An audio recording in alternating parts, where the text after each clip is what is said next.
give you a philosophical input also into when money spent is expense and when is it an asset. Imagine this data is given to me and I am told, please make a profit and loss account and a balance sheet. And imagine I understand nothing about balance sheets except that 3-minute formula that I gave you in the previous session. That if you wish to learn how to make a balance sheet, all you have to understand is whatever happens has 4 options. It will either result in an expense or an income or a liability or an asset. And within this, if money has gone out, it will either be an expense or an asset. And if money has come in, it will be an income or a liability. I understand only this much and I am told make a profit loss account and a balance sheet. So I look at the first item, machinery. I apply my mind. Has money come in or gone out? Seems to have gone out. So I know the options are this will either be an expense or an asset. And I say this obviously looks like an asset. I look at the second item, raw materials. Again, money has gone out. Again, the choice is between expense and asset. And I say, you know, I have seen many balance sheets where an item called inventory appears on the asset side. And inventory is obviously made of raw material usually. So this will also be shown as an asset. And then I look at the third item, salary. And I say salary paid to whom? To the employees. And in my dictionary, the biggest asset of any organization is the employee. So where should I show the cost of the employee? I say this is also an asset. And then when I look at the sales figure, I say obviously this is an income. Tell me folks, if this is the way I make my profit loss account and balance sheet, what do you think will happen to me? How much have I shown as income? 400,000. And how much have I shown as expense? Nothing. So how much is the profit earned by this organization? Also 400,000. Do you all appreciate at this point of time what a dangerous figure profit is? The moment you show profit, you will find a line of people standing outside your door with their palms outstretched. And who is in the line? Number one, your employees themselves. Oh, we made a profit of 400,000. A lot of our effort has gone into that. We deserve a bonus. Number two, the government of the country. Congratulations, you have made a profit of 400,000. Please give us 30%, 40%, depending on the rate of tax in the country. And number three, the owners and shareholders. If we have made a profit, this organization belongs to us. Please give it to us. Believe me, whatever profit an organization will show, it is going to be forced into distributing it amongst these 3 interested parties. And the 3 interested parties are employees, the government, and the shareholders. And tell me, what have I done? You appreciate I am already deep enough in trouble because my organization has earned 400,000 and we have spent 750,000 and I am already reeling under a negative bank balance of 350,000. But to make my matters worse, what I have done is every penny that I have earned, I have shown it on the income side, and every penny that I spent due to my misinterpretation or whatever, I have shown it on the asset side. Consequently, my gross income is 400,000. My net income is also 400,000. And if my net income is 400,000, folks, I am going to be forced into distributing 400,000. Will any of you be surprised if a few days later, you pick up the financial newspapers and you read a front page story that this organization has gone bust? It's a matter of time before we had to go bust. But tell me, why did this organization close down? Do we not know how to make a good product? Oh, we are wonderful producers. Don't we know how to sell a good product? We are excellent in selling skills. Then why did this organization close down? Only because of the way the data was presented on the profit loss account and balance sheet. But folks, now, before I tell the world that we have made a profit of 400,000 and before everybody makes a beeline to our doors saying, give us this 400,000, I myself start having a bit of doubt that I have probably made a mistake somewhere. Something is looking fishy. So I go back to the drawing board to re-examine. I look at the first item again, machinery. Where have I shown it? I've shown it on the asset side.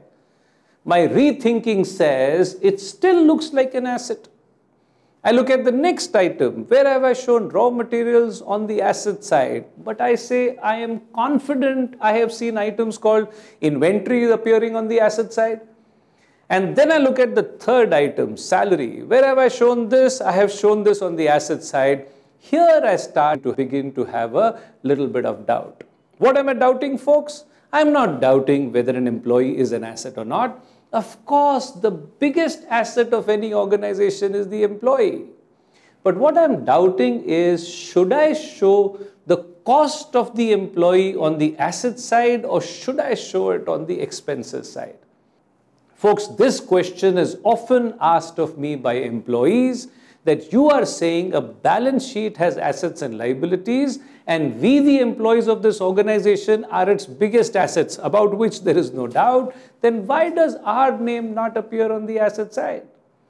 Now, I could have given you a long answer to this question also, but today I'm going to give you the shorter version of the answer. When an employee asks me, why does my name not appear on the asset side? I have a counter question of this employee. My question is, please tell me, if you purchase a car for yourself, where do you show it? Obviously, the employee says, I show it on the asset side. And what if you hire this car? Where would you show the hire charges of the car? It would appear on the expenses side. Folks, I'm trying to tell you, if you purchase a 20-year-old fourth-hand broken down car, you will still show it on the asset side. And if you hire a Rolls Royce, the rental will appear on the expenses side.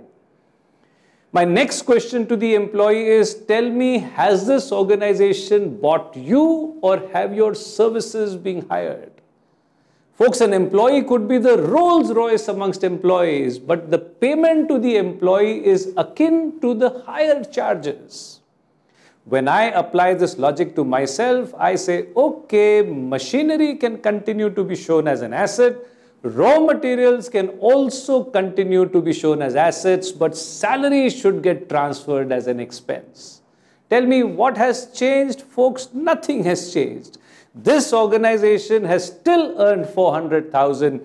This organization has still spent 750,000, but what has changed is there is a slight change in perception so far as the profit is concerned. Now the profit of this organization has become 350,000. Tell me, what role does an expense play? The moment you understand the role of an expense, you will be able to understand when to show money spent as an expense and when to show it as an asset. Tell me, what happened when we showed nothing as expenses?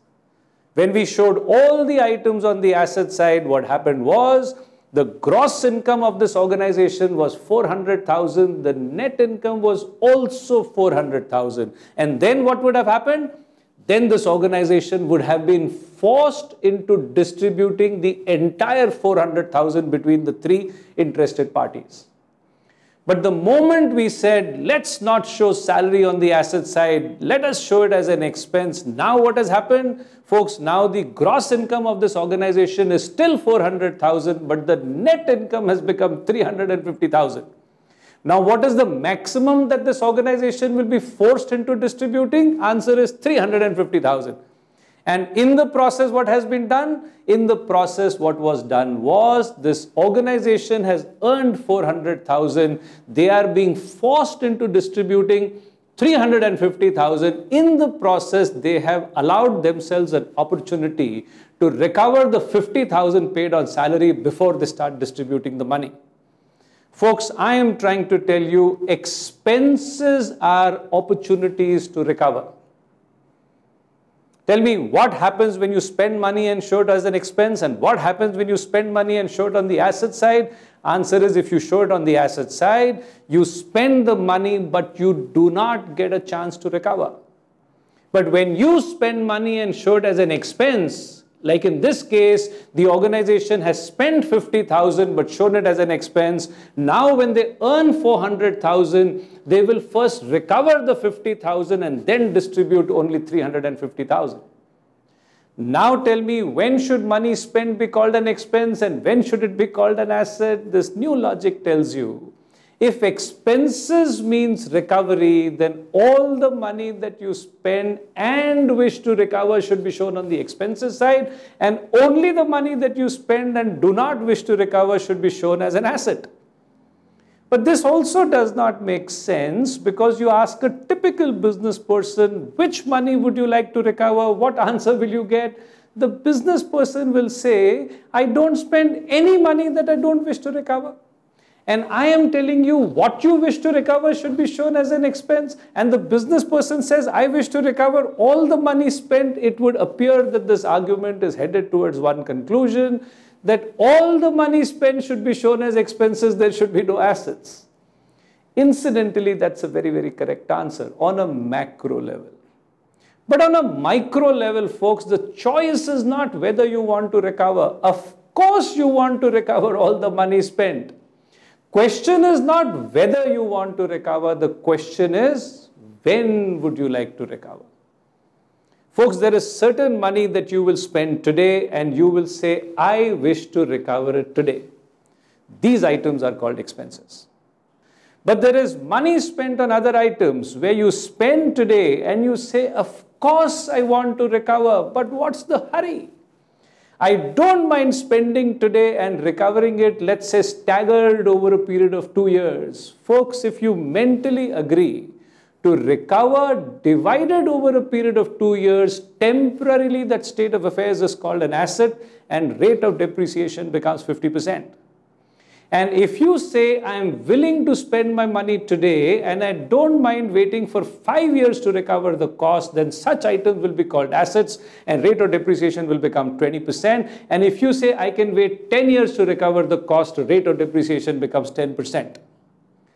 Please remember, the ultimate destination of every penny spent is the expenses side of the profit and loss account. Nirvana will be achieved only when every item has been shown as an expense, and therefore I have always felt a balance sheet is merely a warehouse where you will store the items till such time that they can get transferred to the expenses side of the profit and loss account.